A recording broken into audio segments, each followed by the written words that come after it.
Assalamualaikum warahmatullahi wabarakatuh. Perkenalkan, nama saya Nurani Saharbin. Saya mahasiswi dari program studi Gizi Fakultas Ilmu Keolahragaan dan Kesehatan dari Universitas Negeri Makassar. Saya berasal dari kelas G dengan nomor urut 19 dan dengan NIM 2203 05502114. Kali ini saya akan menjelaskan terkait materi fase perawatan dan pengobatan gizi buruk pada balita dan tata laksana gizi buruk pada balita di layanan rawat jalan untuk memenuhi tugas dari mata kuliah Isu Mutakhir. Sebelum masuk pada inti materi, saya akan menjelaskan apa sih itu gizi buruk. Gizi buruk merupakan kondisi ketika berat badan anak terlalu rendah dibandingkan dengan tinggi badannya.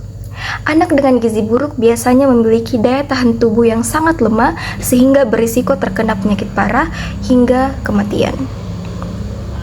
Berdasarkan data WHO, ada sebanyak 13,6 juta anak yang mengalami gizi buruk. Sementara itu, berdasarkan data Riset Kesehatan Dasar atau Riskesdas tahun 2018, ada 3,5 atau sekitar 805.000 anak di Indonesia yang menderita gizi buruk. Kondisi ini umumnya terjadi pada anak di bawah usia 5 tahun atau yang biasa kita sebut dengan balita. Pemulihan anak gizi buruk memerlukan waktu kurang lebih 6 bulan. Namun, perawatan di layanan rawat inap dapat dilakukan sampai tidak ada komplikasi medis, piting edema bilateralnya berkurang, dan nafsu makannya membaik. Tetapi, pemulihan gizi hingga berat badan menurut panjang badan atau berat badan menurut tinggi badan di atas -2 standar deviasi atau lingkar lengan atasnya di atas atau sama dengan 12,5 cm dan tanpa piting edema bilateral dapat tetap dilanjutkan dengan rawat jalan di layanan rawat jalan bila tersedia.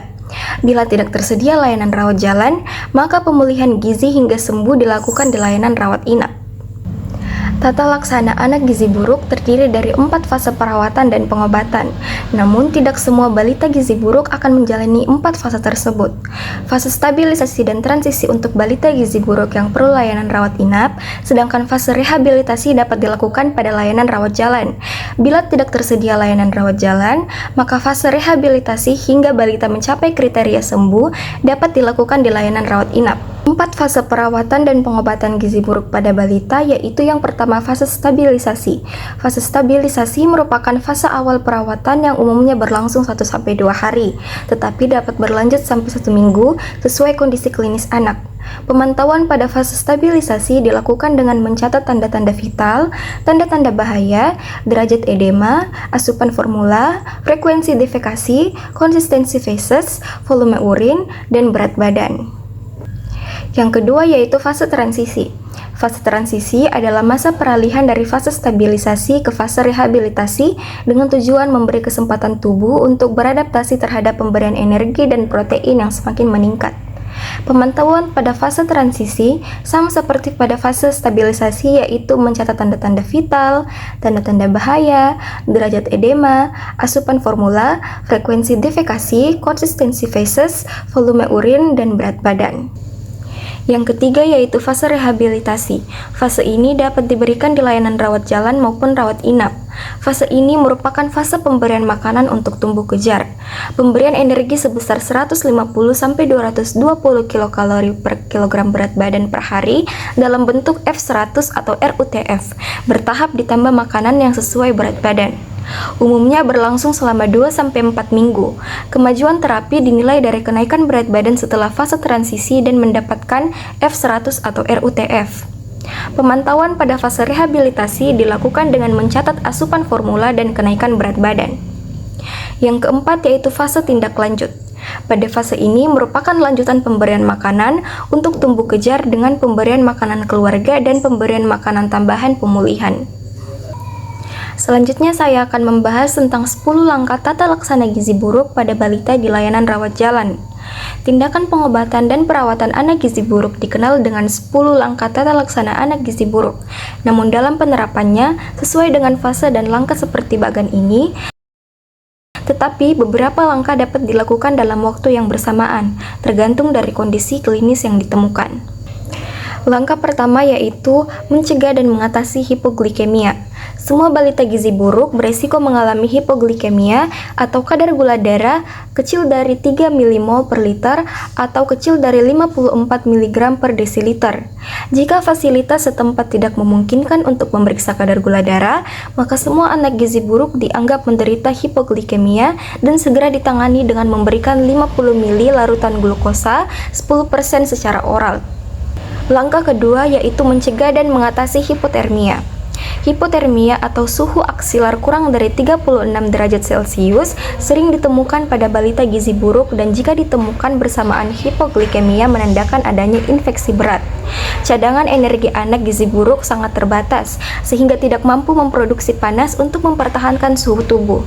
Cara mencegah dan mengatasi hipotermia dengan menghangatkan tubuh balita dengan menutup seluruh tubuh termasuk kepala dengan pakaian dan selimut. Langkah ketiga yaitu mencegah dan mengatasi dehidrasi. Diagnosis dan derajat dehidrasi pada balita gizi buruk sulit ditegakkan secara akurat dengan tanda atau gejala klinis saja. Semua balita gizi buruk dengan diare atau penurunan jumlah urin dianggap mengalami dehidrasi.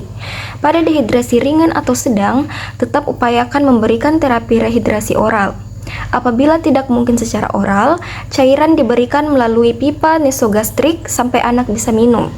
Gunakan larutan oralit standar yang telah dimodifikasi dengan mengurangi natrium dan menambahkan kalium yang lebih dikenal dengan Rehydration Solution for Malnutrition atau Resomal. Cara mencegah dan mengatasi dehidrasi yaitu berikan Resomal yang terbuat dari oralit yang diencerkan, gula pasir, larutan elektrolit atau mineral mix, dan air. Langkah keempat yaitu memperbaiki gangguan keseimbangan elektrolit. Pada anak gizi buruk, terjadi gangguan keseimbangan cairan, elektrolit, dan mineral. Untuk mengatasi gangguan keseimbangan elektrolit tersebut, diberikan mineral mix yang ditambahkan ke dalam formula WHO, yaitu formula 75 dan formula 100 dan juga Resomal. Tubuh anak gizi buruk relatif mengandung kadar natrium lebih tinggi dan kalium lebih rendah dibandingkan anak normal.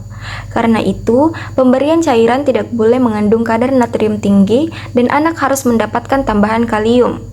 Jangan obati edema dengan diuretikum. Pemberian natrium berlebihan dapat menyebabkan kematian. Langkah kelima yaitu mengobati infeksi. Balita gizi buruk seringkali menderita berbagai jenis infeksi, namun sering tidak ditemukan tanda atau gejala infeksi bakteri seperti demam. Karena itu, semua balita gizi buruk dianggap menderita infeksi pada saat datang ke fasilitas kesehatan dan segera diberi antibiotik. Hipoglikemia dan hipotermia seringkali merupakan tanda infeksi berat. Langkah keenam yaitu memperbaiki kekurangan zat gizi mikro. Semua anak gizi buruk mengalami defisiensi vitamin dan mineral. Meskipun sering ditemukan anemia, zat besi tidak boleh diberikan pada fase awal yaitu fase stabilisasi dan fase transisi. Zat besi baru diberikan setelah anak mempunyai nafsu makan yang baik dan mulai bertambah berat badannya. Zat besi dapat memperberat infeksi bila diberikan terlalu dini. Pemberian zat gizi mikro sama dengan penjelasan sebelumnya. Bila balita gizi buruk mendapatkan RUTF dengan komposisi sesuai dengan rekomendasi WHO, maka tidak perlu diberikan suplementasi zat gizi mikro lagi, kecuali ditemukan tanda klinis kekurangan vitamin A pada mata dan atau ada riwayat menderita campak dalam 3 bulan terakhir. Maka balita diberi suplementasi vitamin A dosis tinggi sesuai umur. Langkah ketujuh yaitu memberikan makanan untuk fase stabilisasi dan transisi, diberikan untuk anak gizi buruk di layanan rawat inap. Langkah kedelapan yaitu memberikan makanan untuk tumbuh kejar.